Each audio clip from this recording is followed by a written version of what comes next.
O programa a seguir pode conter descrições de extrema violência e não é recomendado para pessoas sensíveis. Já comprou o jogo do Modus Operandi? É como um stop ou a dedonha, só que sem escrever nada. Tem as categorias normais, mas também tem mistério, investigação... E muito mais. Clica no link da descrição para saber tudo.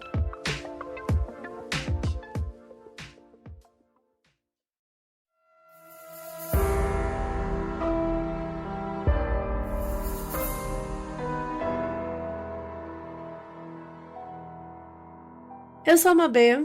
Eu sou a Carol Moreira. E esse é o Modus News. O caso de hoje é sobre o desaparecimento do Rudy Farias, um jovem do Texas que saiu para passear com os cachorros e só foi encontrado 8 anos depois, agora em julho de 2023. O retorno do Rudy parece um milagre, mas talvez seja o presságio de um pesadelo.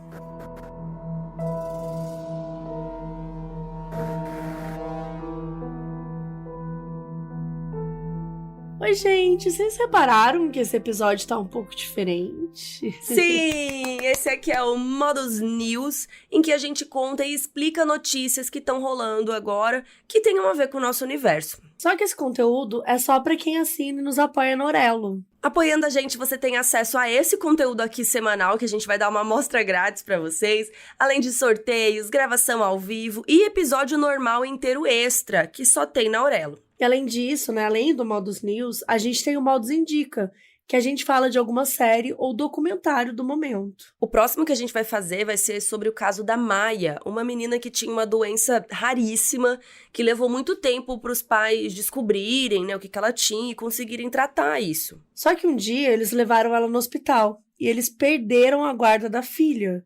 E para entender tudo isso, assista ao documentário na Netflix O Mistério de Maia. E semana que vem, então, a gente vai soltar o Modus Indica, comentando tudo sobre esse documentário, mas só pra quem nos apoia na Orelo. Apoiando só com R$5, você já tem acesso a esse conteúdo que a gente tá postando aqui hoje, ao Modus Indica que a gente vai soltar semana que vem, aos episódios extra, e aí também tem outros valores que você pode apoiar pra receber mais coisas ainda. E para participar, o link tá na descrição, ou entre em orelo.cc/modusoperandi.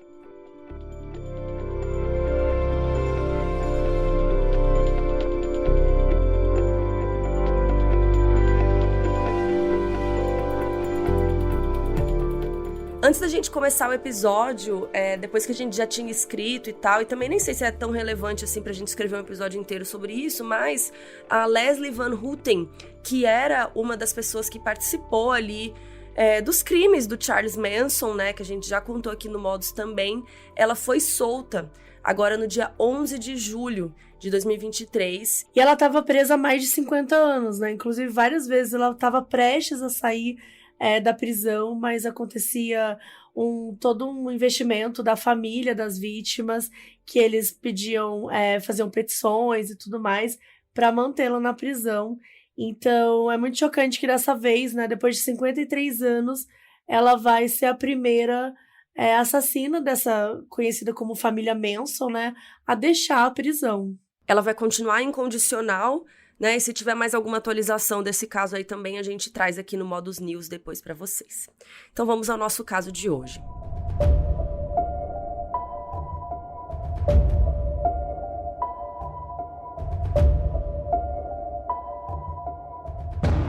Rudolf Farias IV nasceu em outubro de 1997, filho de Rudolf Farias III e de Jane Santana. Ele vivia na cidade de Houston, no Texas, e tinha pelo menos mais 2 irmãos do que se tem notícia.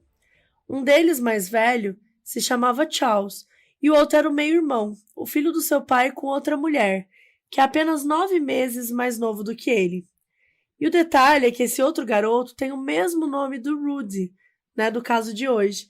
Isso até gerou uma confusão na mídia quando começou a cobrir o caso. Rudy Farias foi registrado como desaparecido em março de 2015. Na época, a mãe relatou que ele estava com 17 anos. E antes disso, a vida dele foi cercada por tragédias. O Rudy era extremamente próximo do seu irmão mais velho, o Charles, e de acordo com familiares, os dois eram melhores amigos, até que essa relação foi interrompida por uma fatalidade. O Charles sofreu um acidente de moto em 2011 e infelizmente não resistiu.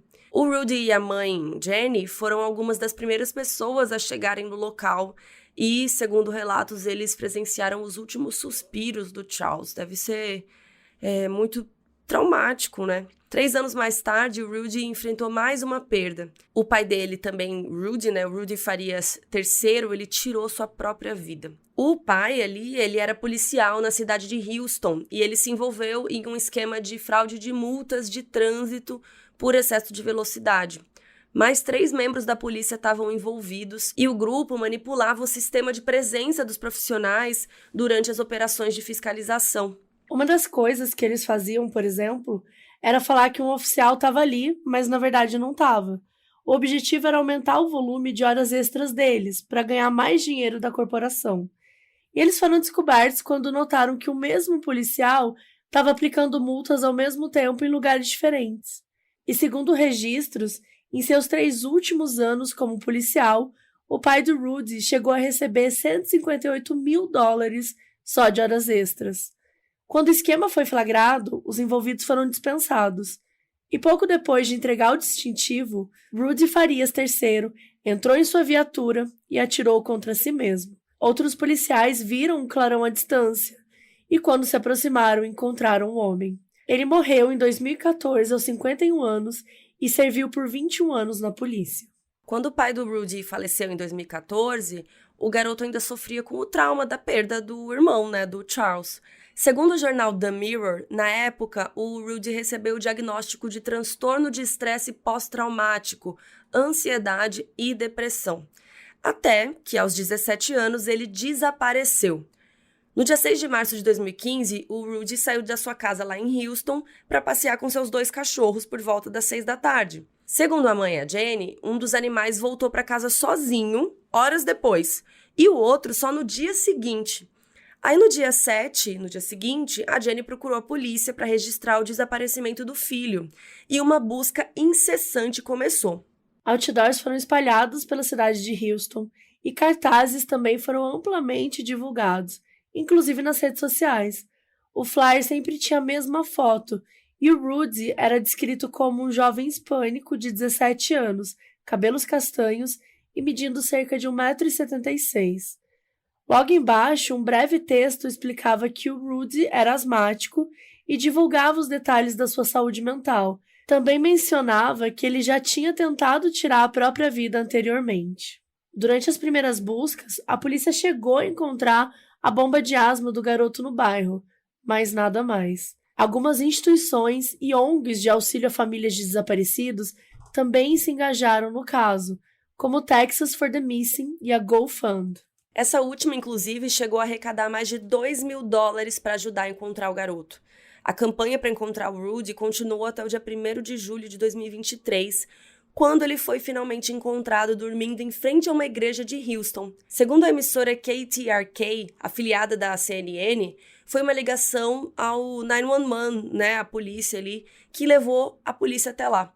Ele foi resgatado por volta das 10 da noite em estado apático e com sinais de agressão física, hematomas e cortes. Em entrevista, a mãe, Jane, torceu pela jornada de cura do filho e declarou que ele foi encontrado em mau estado mental e físico. Ela disse também que ele falou muito pouco e que ficou em posição fetal. Só que a volta do Rudy não parece ser um milagre. Isso porque, na verdade, ele nunca tinha desaparecido.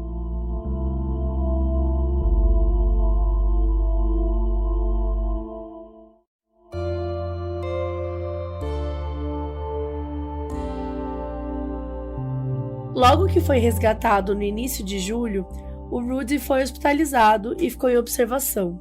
Então, assim, vale lembrar que ele tá, sendo encontrado teoricamente aos 25 anos. Então, ele já estava bem diferente das fotos que tinham sido espalhadas durante a sua busca.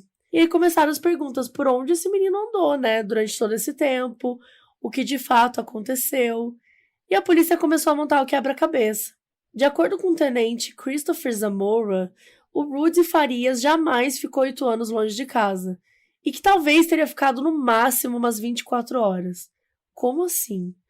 Bom, a polícia conversou com o Rudy e descobriu que o garoto de fato saiu para passear com os cachorros e que demorou para voltar, mas que ele voltou no dia seguinte. E a partir daí, de acordo com as notícias, tudo que se seguiu foi uma grande mentira da sua mãe, a Jane Santana, que jamais comunicou à polícia sobre o retorno do filho. Em entrevista à NBC Dateline, a investigadora Brenda Paradise voltou a falar sobre o caso. Ela disse que tinha algo ali que não fazia sentido, algo obscuro e sórdido.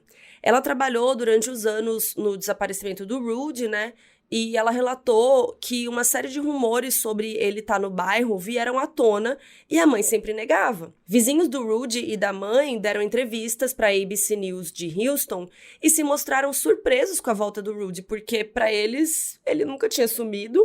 Uma vizinha chamada Keisha Ross chegou a contar que o Rudy ia direto na casa dela, que tinha amizade com os filhos dela. O primo dessa Keisha, chamado Broderick, ele confirmou e disse ainda que eles curtiam muito juntos e que eles até tinham um apelido pro Rudy, que era Dolph, que é um apelido, né, pra Rudolph, né, Dolph. Tá, mas a pergunta é assim, como que a mãe do garoto conseguiu sustentar a mentira por tanto tempo, né? Ainda mais porque tinha outdoors pela cidade inteira com a cara do garoto. E foi o seguinte, com mais mentiras. De acordo com a investigadora, algumas red flags em relação ao comportamento da mãe surgiram desde os primeiros dias da investigação. Red flag é tipo alerta, né? Coisas assim pra você se atentar, ficar de olho. Aparentemente, a Jane deu o ano errado de nascimento do filho.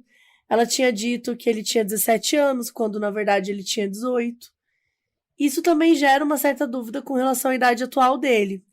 A maioria das notícias confirma que o Rudy tem hoje 25 anos, mas a reportagem da Insider, que relata as mentiras da mãe, diz que ele teria 26 anos hoje em dia. E vamos lembrar que ele, né, tinha um irmão com o mesmo nome, né, e pouca diferença de idade, então isso também ajudou a escalar a confusão. Tanto é que no período que ele estava desaparecido, o jovem chegou a aparecer para votar 2 vezes. Só que, na verdade, teria sido o seu irmão, ou teria sido ele mesmo. É com uma confusão, gente. Era só confusão atrás de confusão, que nada assim, tudo muito mal explicado. Outra estratégia que a mãe usou foi tentar gerar empatia pelo caso. Ela compartilhou uma única foto dele, só que bem mais novo, porque ela achava que isso ia fazer as pessoas se compadecerem mais. Pelo que se sabe, a foto do Rudy nos cartazes é de quando ele tinha 14 anos, ou seja, 3 a 4 anos mais novo do que quando ele sumiu, né? Então, tipo, isso também não ajuda a achar alguma pessoa desaparecida, né? Uma foto dela muito mais nova, né, da data. Outro relato falso é de que o menino teria asma. Sabe aquela bombinha que a polícia encontrou? Não era dele. A Jane confirmou à polícia que o objeto encontrado era do filho, mas outros membros da família falaram que o Rudy nem tinha asma. Ao longo dos 8 anos que ele estava supostamente desaparecido, o Rudy e a mãe também encontraram com a polícia várias vezes. Ele se identificava com nomes falsos para despistar e ela seguia afirmando que o filho estava desaparecido e ficava por isso mesmo. Agora, né, qual o interesse da Jane em armar o desaparecimento do próprio filho? Por que ele também colaborou com isso, né? Ele já estava com uma idade um pouco mais velho, assim. Como que ele fugiu só agora? O que está acontecendo, né? São muitas perguntas. E ainda estamos longe de saber a verdade por completo, mas o Rudy já deu um depoimento sobre o que ele viveu, né, nesses 8 anos, e algumas informações vieram à tona. Enquanto era tido como desaparecido, né, o seu nome e rosto estavam lá em outdoors, circulando em cartazes na internet. O rapaz supostamente estava sendo abusado pela própria mãe em casa. Em uma coletiva de imprensa realizada após o resgate dele, o tenente Zamora, responsável, né, pelo caso, revelou que o rapaz não quis dar queixa contra a mãe e que ele está vivendo com a mãe por opção. Gente, quero chamar um pouco a atenção disso. Tá, o Rudy é maior de idade, mas me assusta muito ele ter, né, tipo, relatado que foi abusado pela própria mãe. E aí o tenente diz que ele vai continuar vivendo na casa com a mãe por opção. Porque não parece que ele tá bem pra tomar essa decisão, né? É meio assustador, porque a gente sabe que tem... Tudo bem que a gente tá falando dos Estados Unidos, mas assim, também tem as leis por lá, né? Que a gente tem aqui o estatuto, né? Da criança, do adolescente. A gente sabe que existem leis que protegem. E é muito delicado quando a gente tá falando de uma pessoa que é maior de idade e que, sei lá, supostamente pode estar sendo entendida pelas autoridades como alguém que é capaz de tomar as próprias decisões. Mas isso me parece uma coisa meio absurda, sabe? É bem Porque, estranho. tipo, é uma situação totalmente estranha, ninguém explica, a criança some, né? O menino some por 8 anos, aí volta, diz que é abusado pela mãe, mas que não vai dar queixa contra ela e vai ficar morando com ela. Tipo, desculpa, mas a polícia não pode aceitar uma coisa dessa. Tipo, a gente não pode viver num mundo que a justiça não faça nada, sabe? Tipo, que não tenha como intervir de alguma forma. Pois é. Diante disso, o ativista Quentin Wax, que é depoente do caso, revelou alguns detalhes que ele teve acesso. Ele é líder da New Black Panther Nation de Houston. Em entrevistas ao New York Post e a emissoras de TV locais ali, ele disse que o Rudy era obrigado a dormir pelado ao lado da mãe. Abre aspas. A mãe fazia ele dormir na cama com ela e brincar de ser o papai. Ele tentava fugir, mas ela falava que ele precisava ser o marido dela. Ele disse também, ela estava dando drogas para ele, castigava o menino, deixava ele trancado num quarto e chegou a convencê-lo que a polícia ia prendê-lo por ter fugido de casa. Fecha aspas. No depoimento, o Rudy não entrou em detalhes maiores sobre abusos de natureza sexual, mas contou que fugiu porque estava cansado de viver como um escravo. Depois do que o rapaz contou, o Quentin Wax acredita que seja um absurdo que a mulher ainda não esteja algemada, nas palavras dele. A polícia afirma que as investigações continuam, e não só a Jane pode ser acusada por suas várias ações, quanto o próprio Rudy. Porque ficar desaparecido, propriamente, não é um crime, mas pesa o fato dele não ter se identificado corretamente quando ele se encontrou ao acaso com a polícia nos últimos anos. O resto da família do Rudy também sempre suspeitou que o rapaz não tinha sumido. Os parentes culpam a Jane por ter mantido o menino longe de todo mundo por todo esse tempo e pedem pela segurança dele. A tia do garoto, Pauline Sanchez, se declarou preocupada pelas autoridades não fazerem nada. Inclusive, esse é um dos aspectos mais estranhos desse caso, né, gente? Porque, assim, como que a polícia não dá atenção pros vizinhos, sabe? Tipo, eles falando que viu o garoto o tempo todo, que ele aparecia na casa deles, brincava com os filhos e tal. Como que, tipo, a polícia nunca deu atenção pra isso? Muito estranho, né? Parece que eles... Não sei se eles investigaram exatamente essa história. Bom, o tenente Zamora diz agora que o promotor distrital se recusou a aceitar acusações até que a investigação da polícia de Houston esteja concluída. O Rudy Farias está em tratamento e a polícia garante que os serviços de proteção a vítimas foram acionados para que ele tenha o apoio necessário. O único problema é que aparentemente tudo ficou um pouco mais complicado agora, gente, porque a Jane Santana fugiu de casa no dia 6 de julho. Sim, a mãe dele sumiu. Só para ter ideia do cenário de casos do gênero nos Estados Unidos, de acordo com o Centro Nacional para Crianças Desaparecidas e Exploradas, quase 360 mil informes de desaparecimentos foram feitos ao FBI em 2022. A gente fica aqui, torcendo pela recuperação do Rudy e vamos seguir acompanhando o caso, porque realmente tem muita coisa aí que a gente precisa entender e que precisa ser explicada ali para a polícia.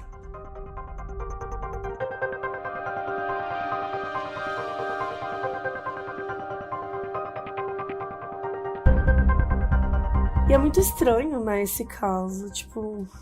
É meio doido, mas sabe o que eu fiquei pensando? Será que ela, se realmente ele sofria abuso, independente de qual abuso, será que ela falou que ele estava desaparecido pra polícia justamente pra poder trancar ele em casa? Sem ninguém achar estranho? Sabe, tipo, ela tranca ele no quarto... Pra poder ter acesso a ele, tipo, conseguir... que nem a gente viu em The Val, que o cara trancou a mulher lá pra ter esse poder também, sobre a pessoa... Então, tipo, se ele tivesse trancado lá no quarto com ele desaparecido, ninguém ia dar falta, Ninguém ia perceber que ele não foi pra escola, que ele não... É doido porque, assim, ao mesmo tempo que pode ser isso, de repente, que ela fez, o que mostra que é uma investigação muito chinfrim. Porque a pessoa não tá desaparecida de verdade, você não conseguia testar isso. É estranho, sendo que todo mundo em volta tá falando que tá vendo ele... Tipo, me parece que não tá rolando uma investigação de verdade. Eu não sei. E aí também fiquei pensando, né, o tanto de gente desaparecida que tem também, e aí eu acho que eles devem. Não sei se eles investigam todos, assim, né, com aquela calma. Se tem recursos, né, também pra isso, porque a gente sabe que muitas vezes são muitos casos em cima de Um uma investigador, né? pessoa, de um investigador. É, muito louco esse caso. A gente espera que vocês tenham gostado dessa amostra grátis aqui de como funciona o Modus News, né? A gente pega uma notícia que tá rolando aí na semana e a gente explica melhor, comenta um pouco. E aí, semana que vem, a gente vai falar do Mistério de Maia, que é um documentário da Netflix revoltante. É muito revoltante. Assistam e entrem lá no Orelo para poder acompanhar nossos comentários semana que vem. Então, que a gente vai falar tudo que a gente achou e pensou sobre. E é isso. Até breve. E essa semana sai episódio normal, viu? Não se assustem. Um beijo e até a próxima, galera. Até, gente!